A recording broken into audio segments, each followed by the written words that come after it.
पाकिस्तान के social media पर एक मुबैना साइफर की ट्रांसक्रिप्ट गर्दिश करती रही कल से। और उसके अंदर जो बयानिया जो स्टेटमेंट लिखी हुई है, अगरचे अमेरिका की हुकूमत और पाकिस्तान की हुकूमत ने उसको वेरीफाई नहीं किया, लेकिन मेरी अपनी असेसमेंट में वो उससे करीब तरीन है। ये साइफर की जो ट्रांसक्रिप्शन है जो इमरान साहब बरमिला जिसका ऐलान करते रहे, और मेरे हिसाब से गालिबन ये तस्दीक तो इसलिए नहीं क्योंकि तस्दीक तो कर सकती है पाकिस्तानी गवर्नमेंट या अमेरिकी गवर्नमेंट, ये वही ट्रांसक्रिप्ट है जो आजम खान ने इमरान खान को दिया था और जो इमरान खान के बकौल उन्होंने इमरान खान साहब के बकौल उन्होंने गुमा दिया था। अब इशू ये है कि इसके दो तीन जहतें हैं। एक तो सबसे पहले ये कि ये जो साइफर है इसकी इन्वेस्टिगेशन होनी चाहिए कि अगर ये ओरिजिनल साइफर लीक हुआ है, इसकी ट्रांसक्रिप्ट जो है, तो ये बेसिकली किसने लीक की है। इसमें अभी तक हमें पता है कि सदर के पास की कॉपी थी, मेन कॉपी तो फॉरेन ऑफिस में भी एक है, कोडेड कॉपी भी है वहां पे। एक कॉपी इसकी जो थी स्पीकर के पास थी, डीक्लासिफाई किया गया था जब उसको। और तीसरा जो है, और आर्मी चीफ को भेजा गया था। आर्मी चीफ को भेजने का तरीका ऑब्वियसली ये होता है कि ये फॉरेन सेक्रेटरी डिसाइड करता है कि फौज को कॉपी जानी कि नहीं जानी। अगर वो उससे मुतलका हो तो फौज के पास कॉपी जाती है, और उसका तरीकाकार जो होता है वो ये कि एमओ का जो होता है लेफ्टिनेंट कर्नल, उसके पास ये जाती है, वो अपने ब्रिगेडियर को उसके मुतालिक बताता है, और ब्रिगेडियर जो है फिर आगे डीजीएमओ को बताता है, डीजीएमओ सीजीएस को बताता है, सीजीएस आर्मी चीफ को। इस तरह पहुंचती है आर्मी चीफ तक कॉपी। ये जो कॉपी है ये या तो यहां से लीक होने का वह सवाल पैदा नहीं होता, क्योंकि ऑफिशियल सीक्रेट एक्ट का इतलाक जितना फौज में होता है आपकी सोच है। इवन अगर आपको फौज का कोई डॉक्यूमेंट 1992 का भी चाहिए, 52 का भी चाहिए, तो आपको इसी एमओ से मिल जाएगा। डीजीएमओ के ऑफिस से आपके पास सबका रिकॉर्ड मौजूद है, वो लॉक्ड है। अगर आपने फौज ने कोई डॉक्यूमेंट जलाना भी हो, डिस्कार्ड भी करना हो कि इरेलीवेंट हो गया है, उसका भी एक पूरा प्रोसीजर है। उसके लिए डीजीएमओ की जो कस्टडी में होता है डॉक्यूमेंट, वो बेसिकली आर्मी की दूसरी टीम आके उसको, फिर पूरी टीम बनती है, कमेटी बनती है, वो अपने सामने विटनेस करके उसको जलाती है, तलब करती है, अगर कोई डॉक्यूमेंट जलाना भी हो। तो ये तो सवाल ही पैदा नहीं होता कि ये फौज से लीक हो जाए। अदरवाइज तो ये गिने चुने लोग हैं, इनसे इन्वेस्टिगेशन हो सकती थी, हो सकती है। सवाल ही पैदा नहीं, आज तक कभी हुआ है। प्रेसिडेंट ऑफिस के पास है, प्रेसिडेंट से भी नहीं हो सकती, और स्पीकर से पूछा जा सकता है जो पुराने थे असद कैसर। लेकिन जिस शख्सियत ने बरमला एतराफ किया कि वो एक ऑफिशियल डॉक्यूमेंट को बनीगाला ले गए, जो उनका राइट नहीं था, ऑफिशियल डॉक्यूमेंट को उन्होंने गुमा भी दिया। उन्होंने खुद भी इंटरव्यू में इमरान खान साहब ने कहा, और आजम खान ने भी स्टेटमेंट दिया कि जब उनसे वापस मांगा गया ये वाला डॉक्यूमेंट जो मुबैना तौर पर सर्कुलेट कर रहा है, उन्होंने कहा ये गुम हो गया मुझसे। तो इमरान साहब ने कहा इतना अहम डॉक्यूमेंट, इस पर ऑफिशियल सीक्रेट एक्ट की इन्वेस्टिगेशन इंक्वायरी होती है, और इसमें इमरान साहब से जरूर पूछा जाना चाहिए, क्योंकि वो तो अभी कस्टडी में ही है, कि ये लीक कैसे हो गया और उनका वाला डॉक्यूमेंट जो है वो किधर गया। अब जरा इसकी कॉमन सेंस पे आ जाएं। ये cipher is a nonsense to the common sense of any normal human being. अब नॉर्मल्स की बात नहीं कर रहा, कल्ट फॉलोअर्स की बात नहीं कर रहा। इसमें अगर लिखी हुई हर बात सही मान ली जाए, मान लिया कि साइफर सही सोशल मीडिया पे जो है एक लम्हे के लिए मान लिया, उसमें लिखा यह है कि डोनाल्ड लू कह रहा है कि अमेरिका के ताल्लुकात पाकिस्तान के साथ खराब हुए हैं, वो इमरान खान के साथ खराब हुए क्योंकि उसने रशिया का दौरा किया, और रशिया का दौरा जब किया, रशिया ताल्लुकात बनाने की कोशिश की, ताल्लुकात जो है बड़े खराब हैं। और हम वोट ऑफ नो कॉन्फिडेंस में भी आता हूं। तो सवाल मेरा ये है कि ये साइफर तो रियलिटी है, ये लेटर तो आया है, जैसे कि खाना तो बना है, लेकिन आप ये कह रहे हैं कि खाने के अंदर जहर भी है। ये डिफरेंट इंटरप्रिटेशन है। आप ये कह रहे हैं कि जी अमेरिका ने साजिश भी की है। इसके अंदर लेटर आया, और उसकी लॉजिक ये है, जो इमरान साहब की इंटरप्रिटेशन की लॉजिक बनती है वो ये कि जी क्योंकि मैं प्रो रशिया था, मैं उससे सस्ता ऑयल ले रहा था, मुझे अमेरिका ने पाकिस्तान में लोगों के साथ मिलकर गिरा दिया। अगर ये लॉजिक सही है तो ये नॉनसेंस लॉजिक है, क्योंकि उसके बाद अमेरिका फिर शहबाज शरीफ की गवर्नमेंट को पावर में लेके आया बकौल इमरान खान के। अमेरिका ने फिर शहबाज शरीफ से कहा कि रशिया के साथ ट्रेड बढ़ाओ अपने ताल्लुकात। फिर अमेरिका ने शहबाज शरीफ से कहा कि रशिया के साथ ऑयल की डील करो। फिर अमेरिका ने मुसद्दिक मलिक को कहा कि तेल मंगवाओ। फिर अमेरिका ने क्लैप की जब रशिया का ऑयल पाकिस्तान आया। तो ये तो इमरान खान साहब की इंटरप्रिटेशन एक नॉनसेंस है, अगर इसको आप कॉमन सेंस की उसकी मदारिज के ऊपर देखें। लेकिन बहरहाल बड़ी हिट हुई हुई है, 70% पॉपुलैरिटी उनको मिली हुई है। ये पाकिस्तान का अलमिया रहा इस सारे मामले के अंदर। दूसरा जो स्टेटमेंट उसने कही साइफर के अंदर कि जी हम वोट ऑफ नो कॉन्फिडेंस को देख रहे हैं, और अगर ये कामयाब होगी तो ताल्लुकात बड़े अच्छे हो सकते हैं पाकिस्तान के साथ। इसके ऊपर इमरान खान ने यह बयानिया बनाया कि जी देखें, ये vote of no confidence America ने करवाई है, इन्होंने पैसे दिए, मेरे बंदों को तोड़ा इन्होंने। झूठ। ये साबित ही नहीं होता इस स्टेटमेंट से, अगर साइफर की मान ली जाए। पाकिस्तान में वोट ऑफ नो कॉन्फिडेंस हो रहा था, सबसे पहले इसको हेरल्ड ट्रिब्यून ने 5 फरवरी को लिखा कि जरदारी साहब प्लानिंग कर रहे हैं वोट ऑफ नो कॉन्फिडेंस। ये कोई छुपा हुआ राज नहीं था। 7 फरवरी को ये अनाउंस किया पीडीएम ने कि वोट ऑफ नो कॉन्फिडेंस लेके आ रहे हैं। ये मीटिंग असद मजीद की और जो हुई है डोनाल्ड लू की, ये हुई है 7 मार्च को। तो ये सारी दुनिया को पता था, हमें पता था कि वोट ऑफ नो कॉन्फिडेंस आ रहा है। इस पे हम ये तो कह सकते हैं कि उसने एक मुबस्सर के तौर पे नेगेटिव तनकीद की डोनाल्ड लू ने। ये कहां आपने साबित कर दिया कि जी ये साजिश कराई है अमेरिका ने और ये सब कुछ हो गया।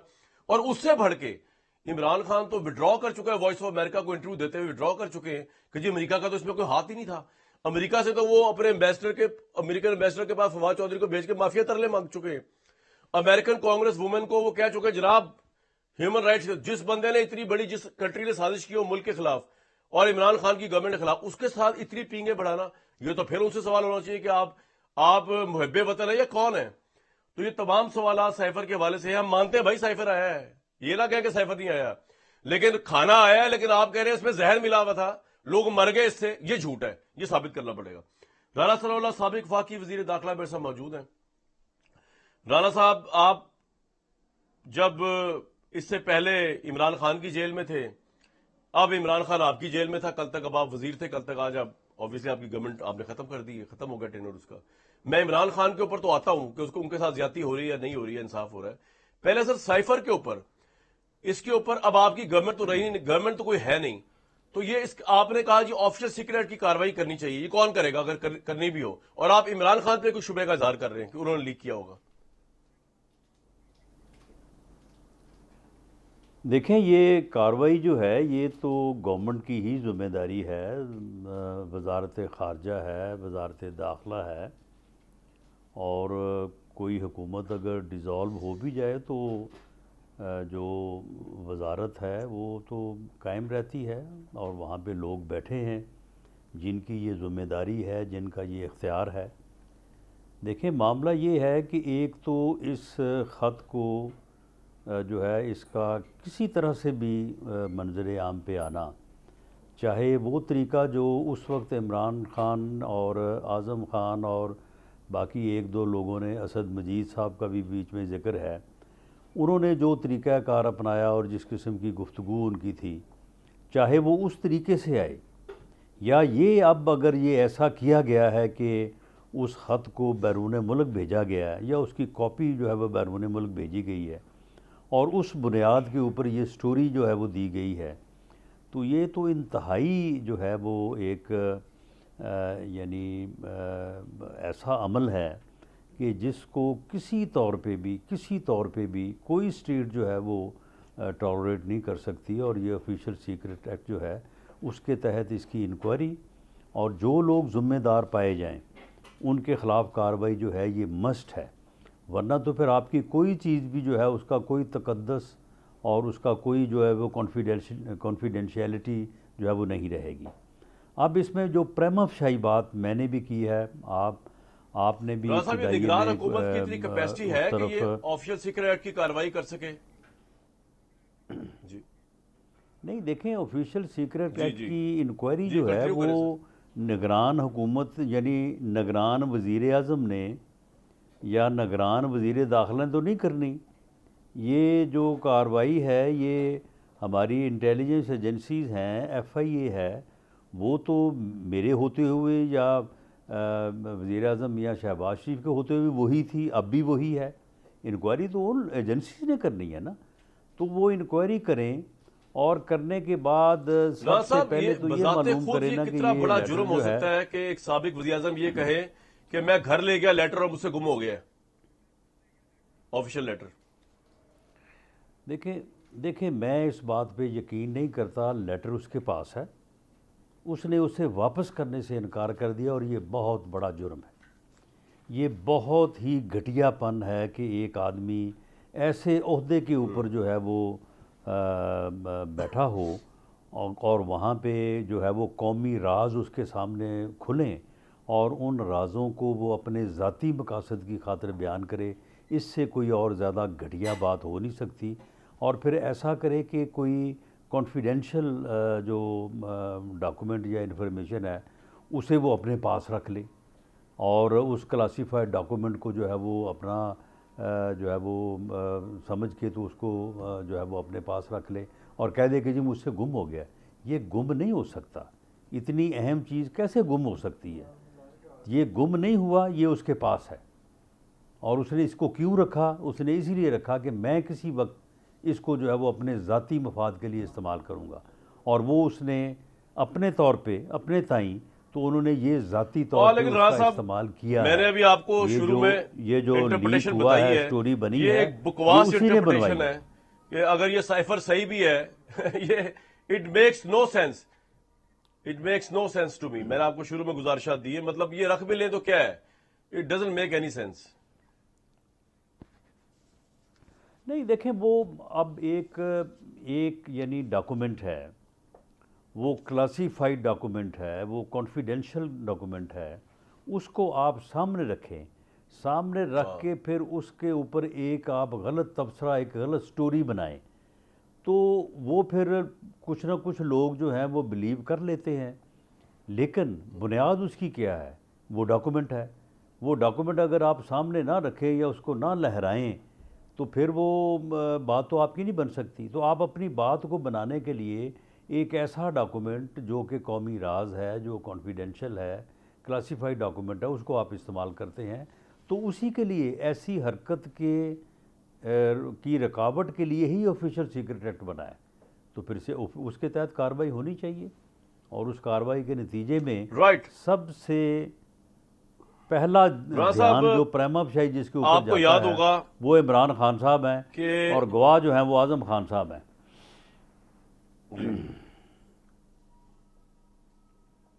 ठीक है राणा साहब, आपको याद होगा आपको बड़ा नाजायज रखा गया, पूरे मीडिया ने आपके लिए आवाज उठाई। अब ऑब्वियसली मीडिया सवाल कर रहा है आपसे भी, कल तक आप वजीर दाखिला थे, कि इमरान खान को बड़े बुरे हालात में रखा जा रहा है। उनके वकला भी बता रहे हैं आके, उनको जिस जेल में रखा जा रहा है वो गंदी जेल है, उसमें वॉशरूम भी उसके अंदर ही है, वहां पे कीड़े भी हैं, मकोड़े भी हैं, सुना वहां मीठा भी फेंक दिया जाता है ताकि मजीद कीड़े मकोड़े आए, बदबूदार कमरा है, छोटा कमरा है, और उनकी इंटाइटलमेंट बनती है ए क्लास। उसकी वो साबिक प्राइम मिनिस्टर रह चुके हैं, उनको सुलन तो कोर्ट ऑर्डर के तहत अडियाला जेल मुंतकिल किया जाना चाहिए था, क्योंकि अडियाला जेल में वैसे भी ए क्लास फैसिलिटीज मौजूद हैं। लेकिन आप लोगों ने जानबूझ के उनको रखा है अटक जेल में ताकि वो बुरे तरीन बदतरीन हालात में रहे। तो राणा साहब, वो तो वही बात होगी जो आपके साथ ज्यादती हो रही थी और हम उसका बरमिला प्रोटेस्ट कर रहे थे, अब आप वही ज्यादती इमरान खान के साथ करके लेवल बराबर कर रहे हैं। राणा साहब, पहली बात तो कामरान साहब ये है कि उन्होंने जो जेल के हालात बयान किए हैं वो बिल्कुल हालात वही हैं जो कभी मैंने बयान किए थे। तो इसलिए मैंने उनके साथ बड़ी हमदर्दी करते हुए मैंने उनको अपना एक्सपीरियंस, जो मेरा तो 6 माह का एक्सपीरियंस है ना, तो मैंने उनको सारे जो है वो हाल उसके बताए हैं कि आप वहाँ पे अगर वो शावर नहीं अच्छा लगा हुआ तो आप किस तरह से नहा सकते हैं। यानी मैंने उनको कहा कि वहाँ पे टप और जो अपना पड़ा होता है ना उसके साथ वो कप, उसके साथ आप नहाया करें। और साथ उनको मैंने ये भी कहा है कि आप रात को कम से कम 2-3 दफ़ा नहाया करें, तो उससे गर्मी का एहसास जो है ना वो कम हो जाता है, क्योंकि वो सेल में गर्मी जो है वो बहुत ज़्यादा जो है वो बढ़ती है। दूसरा ये है कि जो उसका गेट होता है उसके ऊपर चादर डाल लिया करें जब आपने जो है वो वॉशरूम जो है वो इस्तेमाल करना हो। बाकी सोने के लिए उन्होंने कहा कि वहाँ पे कीड़े वगैरह होते हैं, तो मैंने उनको कहा कि उसके लिए आप कान में कॉटन जो है ना वो डाल के सोया करें, ताकि कीड़े वगैरह अगर कान में दाखिल हो जाएं तो वो काफ़ी फिर जो है ना वो तकलीफ़ दे होते हैं। तो मैंने तो उनको अपने तमाम तजर्बात जो हैं वो उनको मैंने बता दिए हैं, और उनको मैंने सजेस्ट किए हैं कि आप इन हालात में, अगर ये वही हालात हैं जिन हालात में आपकी हुकूमत में मैं जेल में रहा, तो फिर आप इस तरह से जो है वो अच्छा वक्त जो है वहाँ पे गुजार सकते हैं। बाकी रही बात अब कि ये वहाँ पे ये हालात हैं, मेरी इन्फॉर्मेशन के मुताबिक वहाँ पे ये हालात नहीं हैं। इनको वहाँ पे जो है वो बेहतर अंदाज में रखा गया है और जो वहां क्या हालात हैं सर? सहूलतें वहाँ पे दी जा सकती हैं वहाँ पे यानी अब देखें ना, जेल तो आखिर जेल है। अब ये तो नहीं मैं कह सकता कि उनको 5 स्टार होटल जैसी जो है वो दी गई है वहाँ पे सहूलतें, लेकिन उनको मेरी इतला के मुताबिक बेड फ्राहम किया गया है, 2 चेयर्स हैं वहाँ पे, टेबल है, पेडिस्टल फ़ैन है और पंखे वगैरह की सहूलत है। लेकिन इस मौसम में सेल के अंदर जो है वो हीट तो गर्मी तो होगी, ये तो नहीं वो कह सकते कि वो वहाँ पे कोई एयर कंडीशन लगा हुआ है। और बाकी जो सेल है उसमें ओपन ही होता है, ये जो वॉशरूम है, वॉशरूम वहाँ पे अलहदा नहीं होता।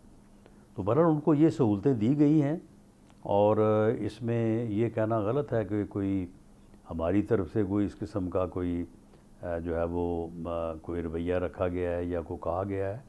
लेकिन कामरान साहब जेल तो आखिर जेल है राणा ना, साहब, तहरीके इंसाफ की ये तरफ तो से ये आ नहीं रहा है कहा कि जा उनको सकता कि स्लो वहाँ पे पॉइजन करके मार दिया बड़ी जाएगा आसूदा जेल सूरत में, हाल होती है। कि खाने के अंदर कुछ ऐसा दे दिया जाएगा। और सुना है उनको खाना भी सही नहीं मिल रहा, दाल मिल रही है उनको खाने के लिए, और अच्छा खाना भी दे सकते हैं आप। और एक ह्यूमन राइट्स की बात है, आप उनके घर से भी खाना मंगवाया जा सकता है, जरूरी तो नहीं कि दाल ही खिलाई जाए उनको। साबिक प्राइम मिनिस्टर है वो।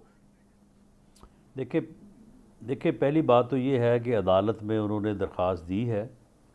अदालत से जो भी सहूलत उन्हें वो समझते हैं कि वो उन्हें फ़र्दर मिलनी चाहिए, वो अदालत में जो है वो दरख्वास्त दी है, वहाँ पे वो बात करें, वो सहूलत उनको मिल जाएगी।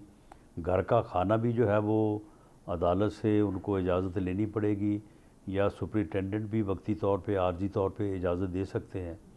तो मेरा ख़्याल है कि खाना तो उनको जो है वो बेहतर मिल रहा है, जो मेरी इन्फॉर्मेशन है। अब वो कह रहे हैं कि मुझे जेल की दाल मिल रही है, लेकिन मेरी इन्फॉर्मेशन के मुताबिक ये बात दुरुस्त नहीं है। खाना उनको मुहैया किया जा रहा है। और देखें, ये ज़िम्मेदारी जो है ये जेल हुकाम की है।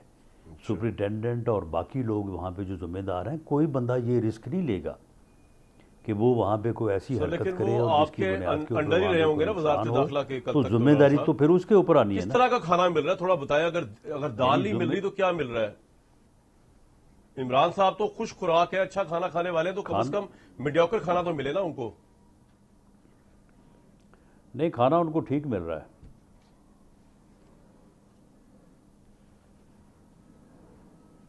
अच्छा, खाना उनको ठीक मिल रहा है। और बाकी खाना उनको ये है ठीक मिल रहा है बकौल कि आपके। बाहर से भी अगर राणा वो घर साहब, से खाना वो मंजूर करवा लें तो उनका घर से जी, खाना मिल सकता है।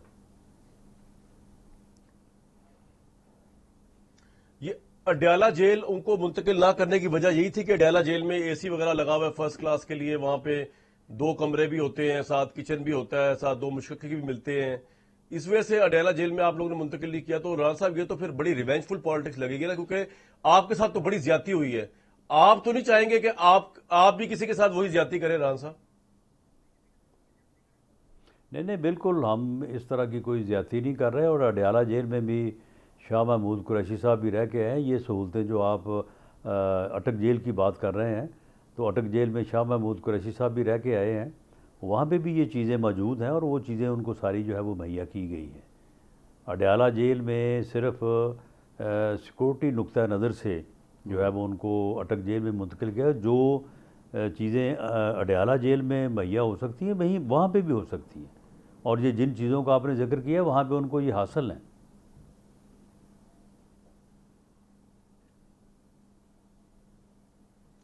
मतलब एयर कंडीशन तो नहीं मिला हुआ ना इमरान खान को उधर? नहीं, एयर कंडीशन तो किसी जेल में भी नहीं है। एयर कंडीशन जो है वो ना अडयाला में है ना अटक में है। और मियाँ नवाज शरीफ क्योंकि हार्ट पेशेंट थे तो उनको जो है वो मुहैया किया गया था, जो इमरान खान साहब ने ज़ाती दिलचस्पी लेके अमेरिका से जो है उन्होंने जो है वो तकरीर की थी कि मैं जा रहा हूँ और जाके सबसे पहला काम मैं ये करूँगा कि वो एयर कंडीशन जो है उसको ख़त्म कराऊँगा। तो वो इन्होंने फिर ख़त्म करवा दिया था। तो वो डॉक्टर्स की जो है वो एडवाइस के ऊपर जो है वो मियाँ नवाज शरीफ को हार्ट पेशेंट होने के नाते जो है वो मुहैया किया गया था। बाकी जेलों में एयर कंडीशन की सहूलत हासिल नहीं है। राइट।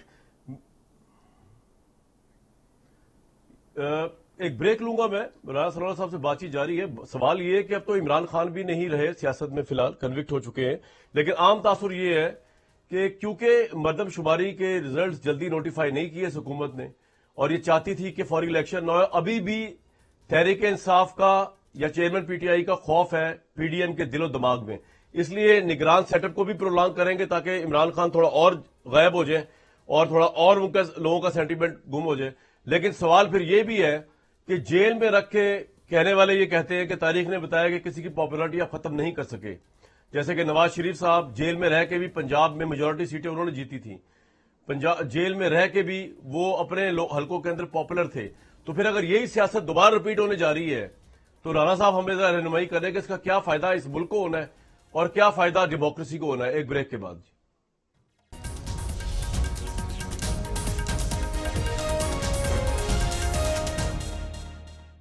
राणा सरोवर साहब साबिक वफाकी वजीर दाखिला में सब मौजूद हैं।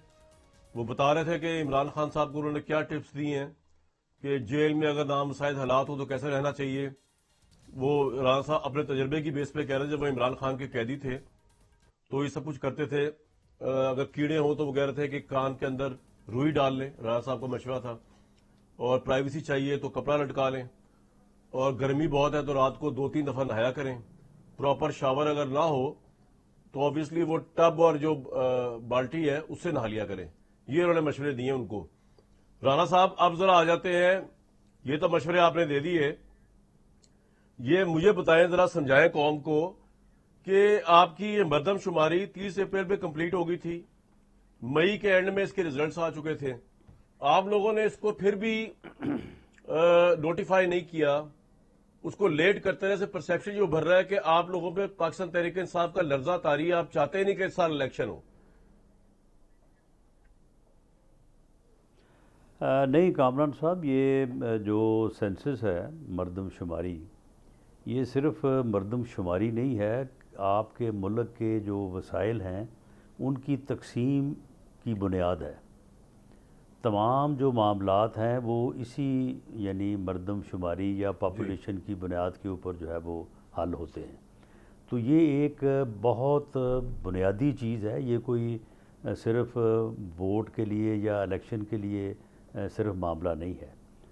पाकिस्तान में बदकिस्मती से जो 2017 में हुआ सेंसस, उसके ऊपर जो है वो इतना ज़्यादा जो है वो इख्तलाफ हुआ जी। कि उस इख्तलाफ की बुनियाद के ऊपर आइन में तरमीम करना पड़ी, और ये कहा गया कि जी सिर्फ ये इलेक्शन जो है ना ये 2018 में, क्योंकि उससे पहले दोबारा सेंसस मुमकिन नहीं है, इसलिए प्रोविजनली जो है वो ये इलेक्शन इस सेंसस पे करवा लिया जाए, दोबारा इस सेंसस पे इलेक्शन नहीं होगा।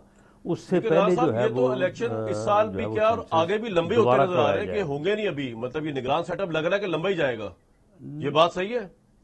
नहीं नहीं, बिल्कुल लंबा नहीं, नहीं बिल्कुल लंबा नहीं जाएगा, निगरान सेटअप लंबा जा ही नहीं सकता। मुल्क के हालात इस बात का तकाजा करते हैं कि निगरान सेटअप जो है वो लंबा ना जाए, ये जा नहीं सकता। जा सकता हो तो फिर आप बात करें।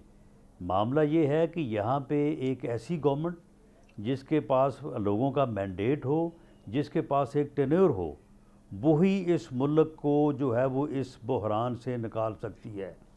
कोई ना तो 7-8 माह की, साल की गवर्नमेंट निकाल सकती है, ना कोई केयर टेकर सेटअप जो है वो निकाल सकता है। ये केयर टेकर सेटअप के लिए मुमकिन ही नहीं है कि वो लंबा जाए।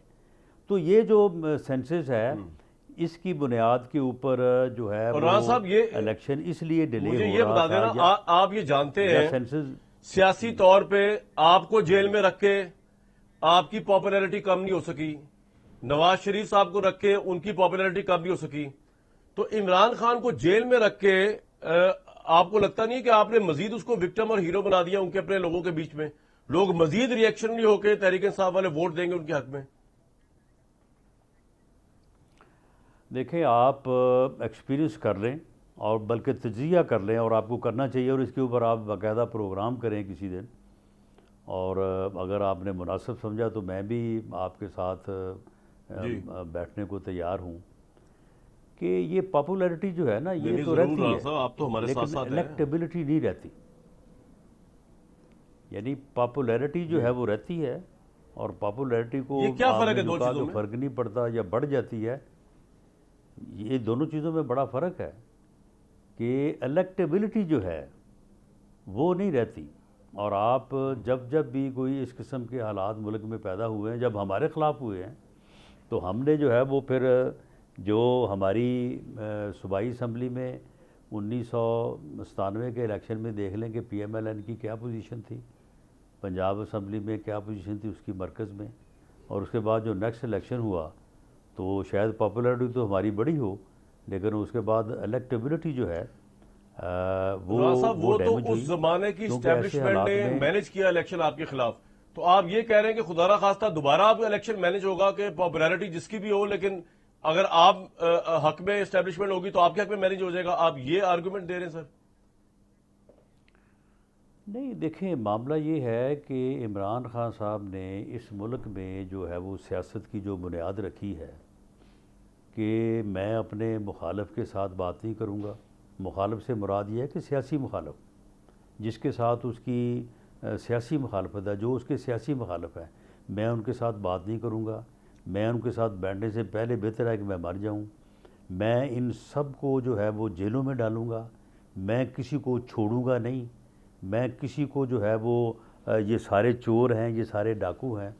तो इस बुनियाद पे मैंने शायद आपके ही प्रोग्राम में कहा था, जो बाद में इस बात के ऊपर बड़ी लेदे हुई, मैंने कहा था कि उसने सियासत को इस नहज पे पहुंचा दिया है कि अब या फिर सियासत उसने करनी है या फिर हमने करनी है, क्योंकि दोनों तो कर नहीं सकते। दोनों तो उसी वक्त ही करेंगे। इस हिज़्ब इख्तलाफ और हिज़्ब इक़्तिदार तो उस वक्त होगी जब हिज़्ब इक़्तिदार जो है वो हिज़्ब इख्तलाफ को एक्सेप्ट करेगी। तो जब कोई एक्सेप्ट ही नहीं करेगा इख्तलाफ राय को, जो है वो राणा साहब, दुश्मनी का इमरान रूप खान दे का एक देगा, बयानिया है और जो कि इख्तलाफ करेंगे वो सारे आप चोर लोग होंगे, करप्ट डाकू समझते हैं, होंगे। वो आप लोगों के तो साथ फिर इस हाथ मिलाना बुनियाद नहीं के ऊपर जो है वो फिर चाहते। उसकी बेस पे अगर वो सियासत कर रहे हैं तो उनको भी ऐसी आजादी होनी चाहिए राणा साहब जैसे आपको आजादी है। आप समझते हैं कि ये मुल्क दुश्मनी वाले काम किए 9 मई को, तो इसके बावजूद आपको सियासत की इजाजत है, तो इमरान खान को भी होनी चाहिए। अवाम रिजेक्ट करें एट दी तो एंड। बिल्कुल उसे होनी चाहिए, लेकिन नहीं, सुन ले ना, उसको बिल्कुल आज़ादी है, उसको होनी चाहिए, उसको आज़ादी थी। जी। तो ये असम्बलियाँ जो है उसको हमने कहा था कि आप तोड़ दें। उसको हमने कहा था कि ये 9 मई को जो है वो आप चढ़ दौड़ें इस मुल्क की दफाई तनसीबात के ऊपर। ये हमारे कहने के ऊपर शहदा की यादगारों के ऊपर उन्होंने जूते बरसाए हैं और जाके गालियाँ दी हैं, उनके मुजस्मों को जो है वो नीचे गिरा के जो है उन्होंने आग लगाई है। ये सारा कुछ जो किया है ये उसको फेस तो करना है ना। इसमें इस्टेब्लिशमेंट वाली या इलेक्शन मैनेज करने वाली बात नहीं है। मामला ये है कि उसकी पार्टी की जो इलेक्टेबल अपना क्लास है वो सारी की सारी तो इन चीज़ों में मुलव्वस है।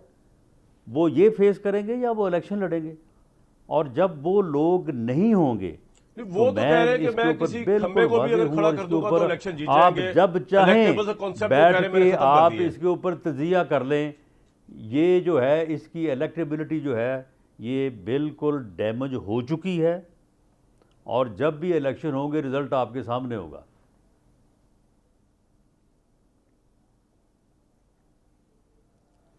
राणा साहब, वो तो कह रहे हैं मैंने इलेक्टेबल का नजरिया खत्म कर दिया है। मैं खंबे को भी अगर खड़ा, वो कह रहे हैं कि राणा सनाउल्लाह को भी टिकट दूंगा तो जीत जाएंगे वो पीटीआई की टिकट से। ये इसकी भूल है। ये इसकी भूल है। जो डेंट इसको पड़ा अच्छा। है परवेज़ खटक ग्रुप की सूरत में केपीके में, उसका बड़ा वाज़े जो है वो रिज़ल्ट जो है वो इलेक्शन में जो है वो सामने आएगा। इसी तरह से पंजाब की सूरत हाल है, और बाकी बलूचिस्तान में इसका बयानिया पहले कोई नहीं था, सिंध में जो है वो इसका पहले कोई हाल नहीं था। तो ये पूरे पाकिस्तान का इलेक्शन होना है। ये कोई सिर्फ ये कोई 2-4 बड़े शहर जहाँ पे इनका चले वो तो सोशल इलेक्शन मीडिया। फैसला आप आज करेगा देखें, राणा साहब। ये इन्होंने निगरान आज सेटअप का यौम मामला समझ एहतजाज नहीं आ रहा मनाया। नहीं, कि सुन शहबाज लें, शरीफ साहब, ये मेरी बात सुन लें, मेरी ये बात सुन लें कि जी, जी, आज जी। इन्होंने जी, यौम जी, जी। एहतजाज मनाया पूरे मुल्क में। यौम एहतजाज और यौम तशक्कर कि जी PMLN की हुकूमत या PDM की हुकूमत ख़त्म हो गई है। सारे का सारा यौम तशक्कर और यौम एहतजाज वो सोशल मीडिया के ऊपर है।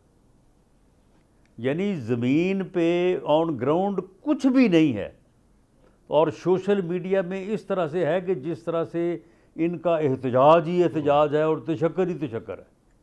तो ये लोग जो है ना, ये इस सोशल मीडिया की दुनिया में बस रहे हैं। जब ये ऑन ग्राउंड आएंगे तो फिर इनको आटे दाल का भाव मालूम हो जाएगा। राणा साहब, चले ये तो आपकी बात आ गई, मुझे बताएं निगरान सेटअप का क्या मामला है?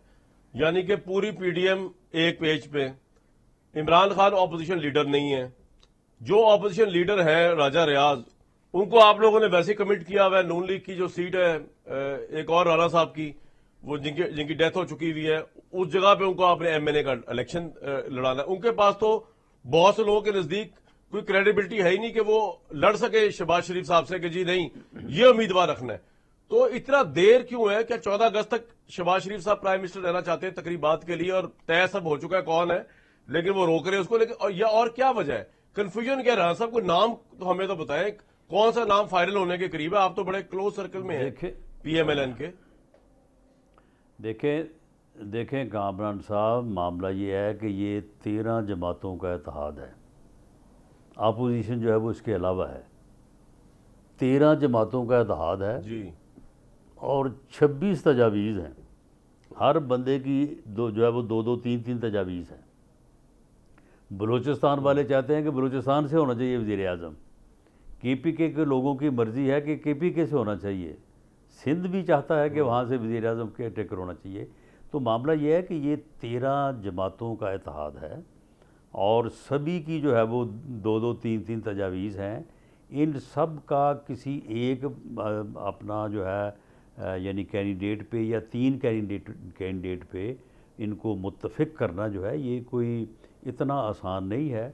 वज़ीर आज़म साहब चलें, हो सकता है कि अपोजिशन लीडर के साथ को बहुत ज़्यादा तकरार की बात ना हो, लेकिन इन सब के साथ जो है वो बात करना, सबको क्लोज करके किसी एक मुतफ़िका तजवीज़ पे लाना। सर कौन सा नाम आपको लग रहा है कि आएगा? इसमें आपकी इतना टाइम जो है, निगरान सेटअप के लिए कौन सा आएगा?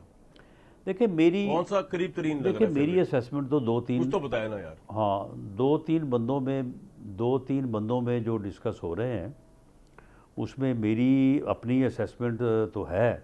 लेकिन मामला ये है कि वो नाम जो हैं वो, क्योंकि अब वज़ीर आज़म और लीडर ऑफ द अपोजिशन के साथ भी आज डिस्कस हुए हैं, तो जब अगर वो इन नामों को अफशा ना करें तो मेरे लेवल पे या किसी और मिनिस्टर या पार्टी के सीनियर बंदे के लेवल पे इनको जो है वो ऑन एयर करना जो है वो बड़ी नामुनासिब बात होगी।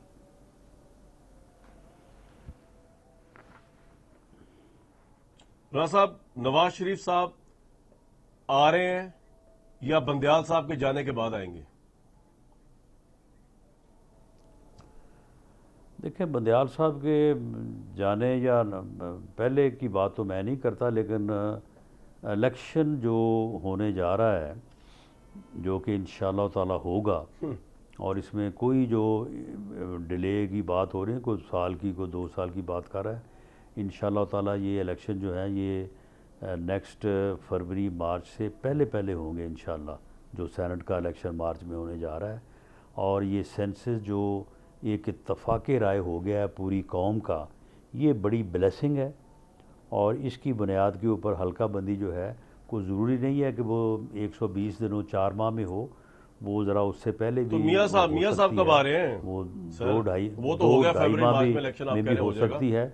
और हाँ, और उसके बाद जैसे ही इलेक्शन शुरू होता है तो इंशाल्लाह मियाँ साहब तशरीफ़ ले आएंगे। इलेक्शन कैंपेन को वो लीड करेंगे। तो मियाँ साहब तो सर वो लीड कैसे करेंगे? उनको तो पहले केसेस का सामना करना पड़ेगा, उनको आई थिंक जेल भी जाना पड़ेगा। इंशाल्लाह वो जब आएंगे तो उनकी जो अपीलें हैं उनमें बड़ी जान है। उनको जो सज़ा हुई है वो बिल्कुल बेबुनियाद ग्राउंड्स के ऊपर और इंतकाम के ऊपर जो है वो सज़ा हुई है। और हमें पूरी उम्मीद है कि वो जैसे ही यहाँ पे तशरीफ़ लाएंगे तो उनकी अपीलें और उनके केसेस जो है ये इन्हीं अदालतों से उनको रिलीफ मिलेगा और वो बाइज़्ज़त बरी होंगे।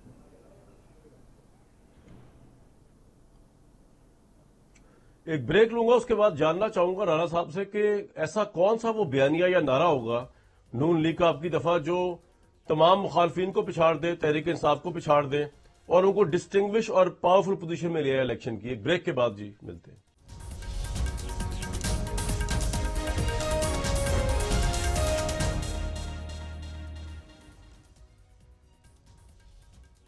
बस जी दामने वक्त में गुंजाइश नहीं। राणा साहब से नेक्स्ट टाइम पूछेंगे उनका नारा या बयानिया क्या होगा।